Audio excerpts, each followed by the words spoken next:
So liver detox, I mean, this is probably one of the most commonly used detoxes or cleanses that people will do. And sometimes people are doing this in the wrong way, and that's why they don't feel so well. So we'll get to that in just a second. But the liver is probably our biggest internal detox organ. And believe it or not, it filters 1 liter of blood every minute. Well, yes. Wow, that's incredible. It's like an engine flush. Well, it is, You know, exactly. yeah. And it's flushing through all the blood, all of those pharmaceuticals. Unfortunately, I have to say, if you're taking any type of pharmaceutical drug, Yep. it's got to go through the liver. And one of the things that's shocking about the liver is that you can lose up to 70% of your liver function, and it still is not going to show up on a blood test. What? Really? Yes. Up to 70%? So I could have a real problem and not really know it, and even my doctor wouldn't know it. Exactly. And this is so 30% of your liver Oh, man. could be functional. The other 70% is not functioning well, and this is when it's going to show up on blood work. So this is a huge concern, and certainly we're seeing things like fatty liver and all of these conditions with the liver specifically on the rise. And you know, this has a lot to do with our insulin levels. It has a lot to do with liver toxicity. So we can't pass this by. That's why I always say, you know, detoxification is such an important and overlooked, you know, aspect of our overall health. And when we're wanting to be healthy in mind, body, and spirit, we have to detox these major internal organs, all of the which that we're talking about today. Now, the liver is really interesting because it has something called phase 1 and phase 2 detox systems, and it uses an enzyme system called cytochrome P450, something that we learned back in medical school. So all those medical buffs out there, you know exactly what I'm talking about. But phase 1 is like a direct attack of that toxin, and phase 2 is something that is now it's modified and it has to be eliminated. So guess what? In phase 2 is working with our kidneys, and remember our kidneys are hidden way back in here. Yeah.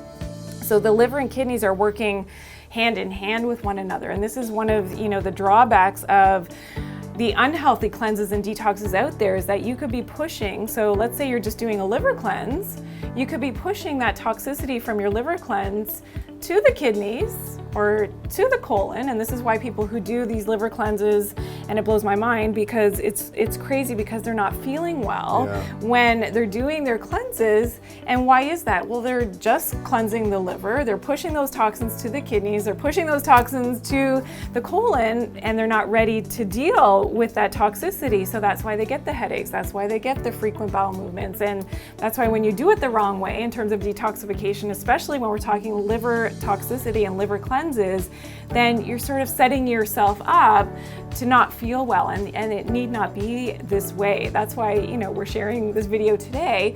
And you know, some of the best ways to detoxify the liver include a favorite herb of mine, which is called milk thistle. Oh. So what's really interesting about milk thistle, and I have one of the studies here, is that it contains psilocybin, and however you pronounce it. I didn't say that I'm an English teacher, although many people say that I act like a teacher sometimes. My children, yes, but the psilocybin. I'll bring you an apple next time. Okay, thank you. Very healthy, yes. So, but the milk thistle, because of the psilocybin, and studies have shown that it has a hepatic protective effect. So what that means is that it protects the liver, but it also helps with generation and regeneration. So you actually can grow healthy liver cells, which people don't realize. I had no idea we could actually do that.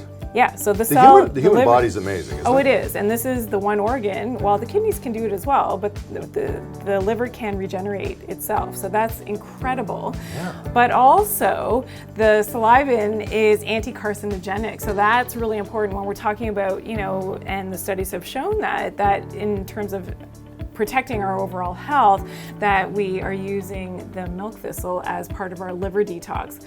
Another thing that I love to do is a castor oil pack. So we have another video on YouTube all about how to do the castor oil pack, and you can check out that video. But basically, you use some, you know, hexane-free organic castor oil on a pack of, you know, it could be cotton, it could be flannel. Put that over your liver and let that sit with a hot water bottle for about 45 minutes to an hour, and that really helps to gently detoxify the liver, which is fantastic. Castor oil, doesn't that go way back?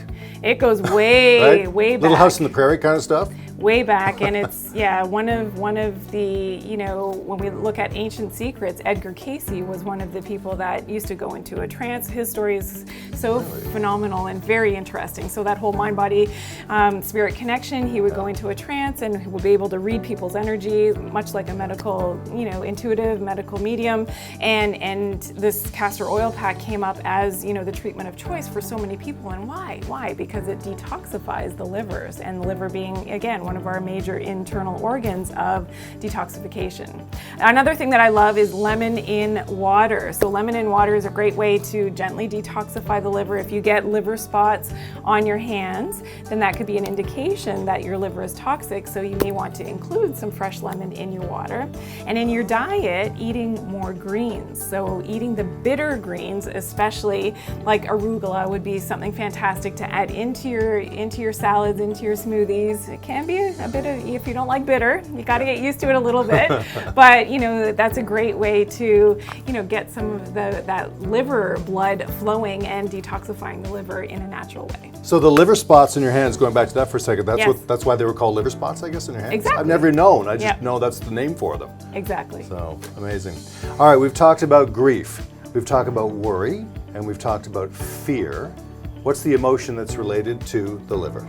So the liver is related to anger.